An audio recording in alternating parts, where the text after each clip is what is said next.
ini balik lagi bersama saya Nindya Prilia dan juga Dr. Andi Wibawanto selaku Direktur Rumah Sakit Dr. Un Kandang Sapi Solo. Nah, Bapak selamat datang dan salam kenal, saya Nindya Prilia, Bapak. Ya, terima kasih Mbak Nindi, selamat pagi. Iya, selamat pagi Bapak. Ya. Nah, kita nanti mau ngobrol-ngobrol tentang HUT Dr. Un Kandang Sapi Solo ya Bapak? Iya. Kalau boleh tahu sekarang usianya udah menginjak berapa? Tahun ini kami berulang tahun yang ke-91. Iya. Sudah cukup lama ya Pak berarti berdirinya rumah sakit ini? Iya, mungkin salah satu rumah sakit yang paling tua di Solo. Bukan tertua, tapi mungkin salah satu yang paling tua di Solo ya. Kalau boleh tahu dulu itu bangunan rumah sakit ini tuh apa Pak kalau ya, rumah sakit ini diawali dari sebuah poliklinik kecil ya yang didirikan tahun 1933 di Urip Sumoharjo. Urip Sumoharjo itu ya daerah dekatnya Pasar Gede ya. Ya, di dekat Pasar Gede situ. Kemudian dari tahun 1933 itu poliklinik kecil hanya melayani pemeriksaan kesehatan dasar dan kandungan. Kemudian berkembang, akhirnya tahun 1952 itu beli tanah di daerah ini, Kandang Sapi ini, dan kemudian berkembang sampai sebesar ini. Ya, sempat mengalami beberapa kali pergantian nama juga. Dulu ya kalau orang-orang Solo yang lama mungkin kenalnya rumah sakitnya Rumah Sakit Panti Kosala. Gitu ya. Kemudian karena Dr. Un itu merupakan salah satu tokoh yang banyak berjasa bagi perkembangan rumah sakit ini, jadi akhirnya di tahun 83 untuk menghormati jasa-jasa beliau, rumah sakitnya diganti menjadi Rumah Sakit Dr. Un. Nah, terus jadi namanya Rumah Sakit Dr. Un. Kemudian tahun 96 Yayasan Kesehatan Panti Kosala, jadi rumah sakit ini adalah milik Yayasan Kesehatan Panti Kosala. Nah, selain mempunyai rumah sakit ini, Yayasan Kesehatan Panti Kosala itu mempunyai Rumah Sakit Dr. Un Solo Baru, kemudian Stikes Panti Kosala, satu lagi adalah Klinik Teduh yang ada di Solo Baru. Jadi ada 3? Ya total ada 4 ya. Total ada 4 badan usaha milik yayasan. Rumah sakitnya 2, satu Stikes, satunya klinik. Iya. Nah, tahun 96 itu Rumah Sakit Dr. Un Solo Baru berdiri. Makanya nama rumah sakitnya diganti lagi menjadi Rumah Sakit Dr. Un Surakarta pada waktu itu. Ya, karena ada Surakarta, ada Solo Baru, orang bingung lagi. Ya, mana Dr. Un yang mana gitu ya. Pernah pada waktu itu sempat ada tamu yang ke sini mau ketemu saya gitu ya, dia sudah bilang saya sudah di depan gitu. Ya bilang, oh ya saya turun, saya ke depan gitu. Ternyata, lah Bapak pakai baju apa? Ternyata depan di Rumah Sakit Dr. Un yang Solo Baru gitu ya. Saya di sini ya nggak ketemu gitu ya. Nah, terus kemudian tahun 2019 kita supaya nggak keliru mengambil nama Rumah Sakit Dr. Un Kandang Sapi Solo. Nah, jadi sekarang harusnya sudah nggak keliru lagi. Iya, antara Rumah Sakit Dr. Un Kandang Sapi Solo dan Rumah Sakit Dr. Un yang di Solo Baru. Ya, jadi kalau kandang sapi ya pasti ke sini gitu. Termasuk kalau yang dari luar kota naik kendaraan umum. Karena misalnya naik taksi, ya kemudian naik ojek itu, kalau ke Rumah Sakit Dr. Un mesti mereka tanya, Un yang mana, yang Solo Baru atau yang Kandang Sapi gitu. Nah, kalau Kandang Sapi pasti nggak keliru gitu. Iya.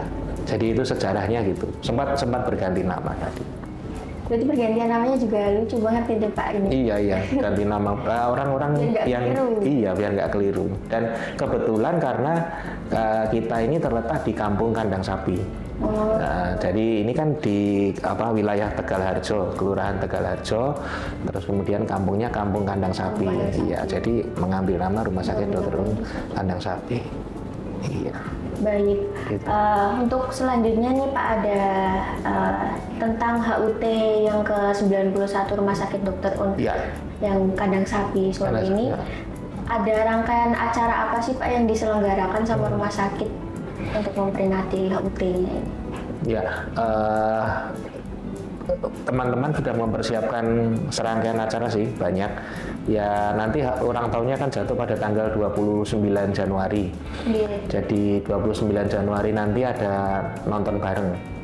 Nonton bareng di XX1 ya, seluruh karyawan rumah sakit itu kami akan nonton film Budi Pekerti. Wah, film Budi Pekerti. Kenapa Pak kok milih film Budi Pekerti? Ya, jadi di ulang tahun yang ke-91 ini kami mengambil tema besar yaitu bikin new experience gitu ya.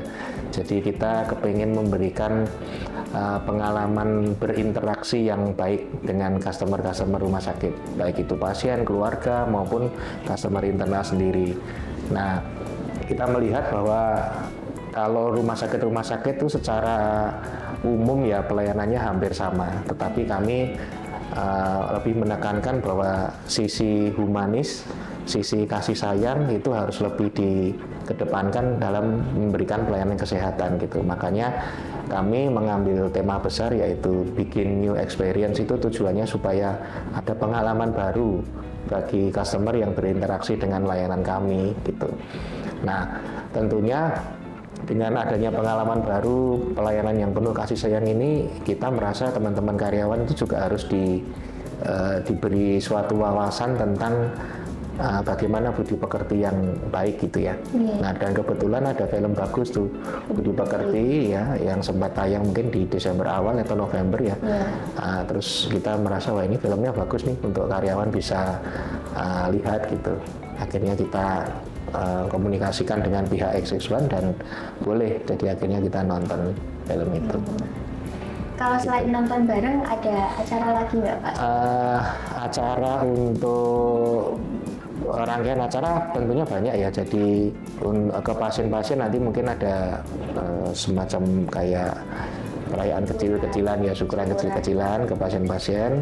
Nggak mewah sih, mungkin nanti ada pembagian semacam cake atau apa gitu ya, kecil-kecil. Terus kemudian ada kegiatan donor darah juga ada. Nanti di bulan Maret itu juga kami akan mengadakan fun walk ya, jalan-jalan itu masih dipersiapkan oleh teman-teman. Terus kemudian ada Tyson Festival, ya rame lah pokoknya di tahun ini kelihatannya acaranya sudah dipersiapkan cukup banyak. Wah, terlihat meriah sekali Kak, ya. Sepertinya. Iya, harapannya juga meriah. Yang menarik tadi itu soal donor darah itu Pak. Donor darah itu emang rutin dilakukan atau bagaimana? Ya rutin. Kalau donor darah, kalau saya nggak salah sekitar 3 bulan sekali. 3 bulan. Bahkan pada event-event khusus kita mengadakan donor darah. Bekerja sama dengan PMI cabang Surakarta. Ya. Kalau informasi terkait donor darahnya itu diperoleh di mana Pak biasanya? Ya biasanya kita sebarkan lewat media sosialnya rumah sakit ya, Instagram, kemudian juga rekanan-rekanan yang bekerja sama kita juga beritahu masyarakat umum, pengunjung, ya keluarga pasien yang pas hari itu datang mau menyumbangkan darahnya, biasanya mereka langsung join. Jadi ya. selalu ramai ya? Selalu ramai ya. Selalu ramai. Nah, buat karyawan sendiri juga banyak yang terlibat. Iya, banyak yang donor. Nah, bisa nih buat viewers Radar Solo TV kalau ada yang mau donor darah bisa datang ke Rumah Sakit Dr. Un Kandang Sapi Solo. Ya, pada tanggal yang ditetukan ya. Ya, pada tanggal. Simak dulu di sosial medianya Rumah Sakit Dr. Un ya, Pak. Ya, rs.droenska. Ya, itu Instagramnya rumah sakit. Ya. Baik. Terus kita langsung ke pertanyaan selanjutnya nih Pak, tentang beberapa penghargaan yang udah diperoleh Rumah Sakit Dr. Un ini, karena kan setahun ini pasti udah banyak banget nih yang masuk ya, penghargaan untuk rumah sakit maupun tenaga kesehatannya di sini.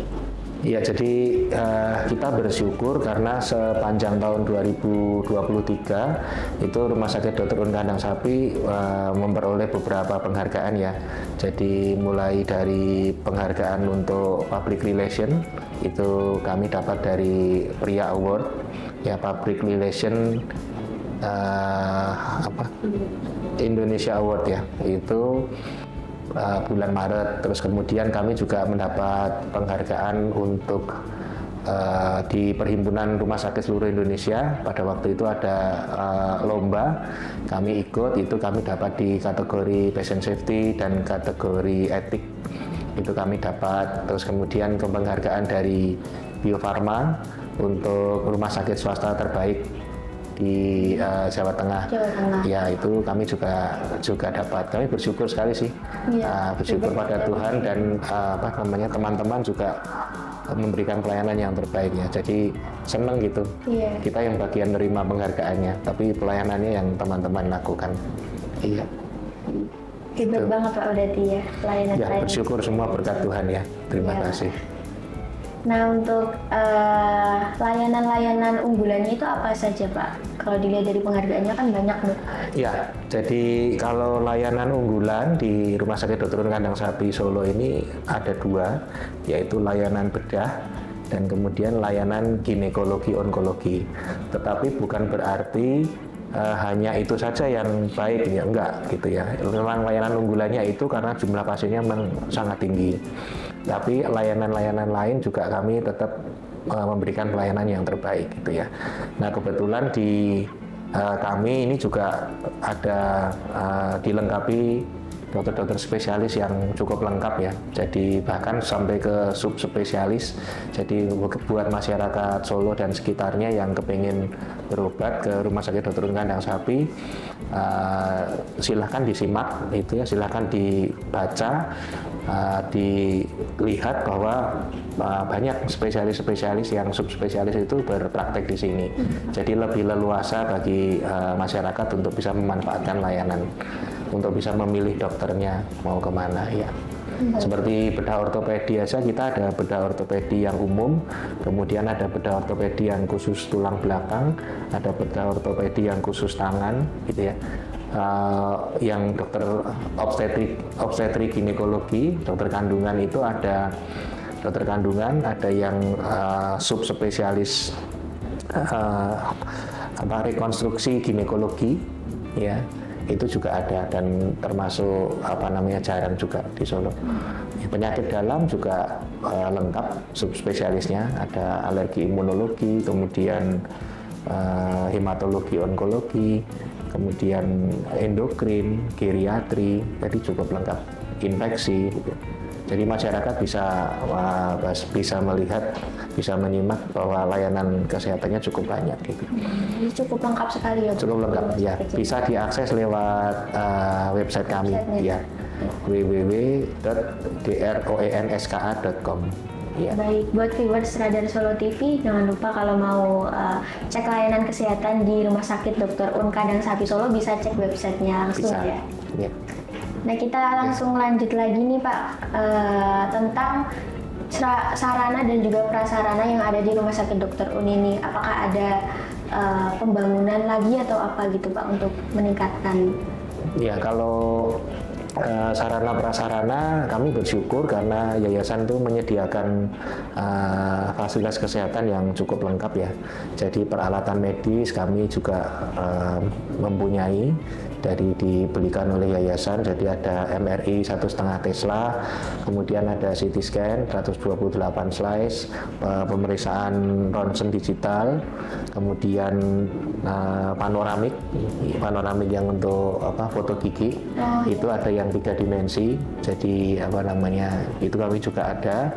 Terus kemudian peralatan untuk operasi, peralatan baik operasi bedah ortopedi, untuk laparoskopi yang untuk bedah saluran cerna juga ada, kemudian operasi urologi yang untuk prostat itu kita juga ada. Jadi cukup lengkap sih. Operasi mata juga cukup lengkap. Kalau gedung, karena kami baru menempati gedung baru ini 2017 ya. Jadi sementara ya belum ada tamat, baru ya jalan 6 tahun. Iya, baru jalan 6 tahun ya. Jadi sementara untuk gedung masih tetap sama. Ya, tapi kan baru di 2000. Sama ini, yang tahun kemarin itu kami membuka pelayanan baru adalah klinik eksekutif. Klinik eksekutif seperti apa? Klinik eksekutif itu jadi kita membuat suatu layanan rawat jalan yang terintegrasi Jadi pasiennya datang, kemudian periksa, nunggu obat juga di tempat yang sama dan bisa pulang gitu ya.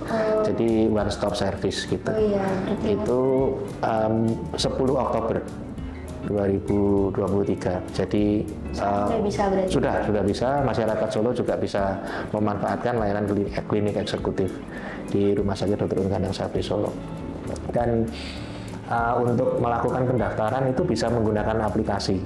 Kami juga ada aplikasi di Android, ya, DRUN SKA, DROEN SKA Mobile. Ya, Dr. Un SKA Mobile itu bisa di-download di Play Store. Nah, itu juga bisa untuk melakukan pendaftaran. Jadi kalau mau periksa bisa daftar lewat situ. Dan makin memudahkan. Makin memudahkan, iya, makin memudahkan. Sama di akhir tahun 2023 kami juga menyelesaikan ruang rawat inap eksekutif. Jadi ada 9 kamar yang kita perbaiki lagi untuk meningkatkan kenyamanan pasien. Iya. Lanjutan dari yang tadi ya Pak, klinik eksekutif. Iya, tadi. klinik eksekutifnya kan di rawat jalan. Nah, ruang perawatannya ada 9 ruangan di rawat inap yang kita siapkan. Ya. Buat rawat inap. Untuk rawat inap ya. Baik. Kalau untuk program-program yang di luar ini Pak, ada nggak sih atau apa aja gitu program-program keluar dari rumah sakit itu? Rumah sakit cukup banyak ya. Jadi kami melakukan ini kerjasama dengan beberapa perusahaan dan asuransi. Medical check up itu bisa dilakukan di sini atau kami yang mendatangi langsung ke perusahaannya gitu ya. Terus kemudian edukasi tentang kesehatan ke sekolah-sekolah kami juga melakukan. Kami juga menyediakan ini pelatihan kegawat daruratan bagi orang umum ya, bagi masyarakat umum itu kami melatih ke perusahaan-perusahaan, itu juga kami lakukan. Jadi banyak kegiatan-kegiatan keluar juga cukup banyak. Kalau seperti sosialisasi gitu juga dilakukan? Catering ya, iya. Catering itu dengan berbagai asuransi kita juga lakukan. Kemudian kami berencana untuk masuk ke ini, kelompok-kelompok yang lebih kecil ya. Jadi mungkin ke komunitas-komunitas itu kami sedang melakukan pendekatan untuk bisa catering atau memberikan informasi penyuluhan kesehatan ke sana. Baik, jadi malah makin luas ini cakupannya. Ya, harapan kami bisa melayani lebih baik, menjangkau masyarakat ya. Jadi supaya masyarakat itu bisa makin kenal dengan Rumah Sakit Dr. Un Kandang Sapi. Karena sebetulnya kan sudah kenal gitu ya. Yes. Cuma kan kalau melihat yang dulu Rumah Sakit Dr. Un Kandang Sapi itu rumah sakit lama, rumah sakit kuno kan gitu. Ya, tapi sekarang sudah diperbarui. Wajahnya juga sudah baru, pelayanannya juga baru, dan kita harapkan bisa memberikan pelayanan yang lebih baik lah ke masyarakat gitu. Baik, untuk pertanyaan terakhir nih Pak, harapannya di ulang tahun yang ke-91 ini apa Pak untuk Rumah Sakit Dr. Un Kandang Sapi Solo ini? Yang pertama, saya berharap bahwa pelayanan kami makin baik. Itu yang menjadi harapan utama. Jadi kita bisa memberikan pelayanan yang terbaik kepada pasien-pasien. Kemudian yang kedua, karyawannya juga makin sejahtera, karyawannya juga sukacita dalam memberikan pelayanan, dan rumah sakit ini bisa terus makin berkembang. Itu sederhananya begitu sih harapannya. Baik, makin meningkatkan pelayanan ke masyarakat ya Pak? Ya, pelayanan masyarakat makin baik, karyawannya juga makin sejahtera dan bersukacita dalam memberikan pelayanan. Karena kalau karyawannya nggak sukacita, bagaimana kita memberikan pelayanan yang terbaik gitu ya. Terus kemudian ya rumah sakit ini akan makin besar. Dan saya optimis Rumah Sakit Dr. Un Kandang Sapi Solo ini akan makin berkembang. Baik, nah viewers Radar Solo TV, kita udah ngobrol-ngobrol banyak nih ya Pak tadi soal Rumah Sakit Dr. Un Kandang Sapi Solo. Gak kerasa banget Pak, udah cukup lama kita ngobrol-ngobrolnya. Jadi kita cukupkan sekian. Tapi sebelumnya kita mau ngucapin selamat ulang tahun dulu. Terima kasih Mbak Nindi. Rumah Sakit Dr. Un Kandang Sapi Solo. Ya, terima kasih Mbak Nindi. Baik, cukup sekian viewers Radar Solo TV. Kita akhiri perbincangan kita hari ini. Selamat siang dan sampai jumpa. Sampai jumpa. Terima kasih Pak. Ya, terima kasih Mbak Nindi.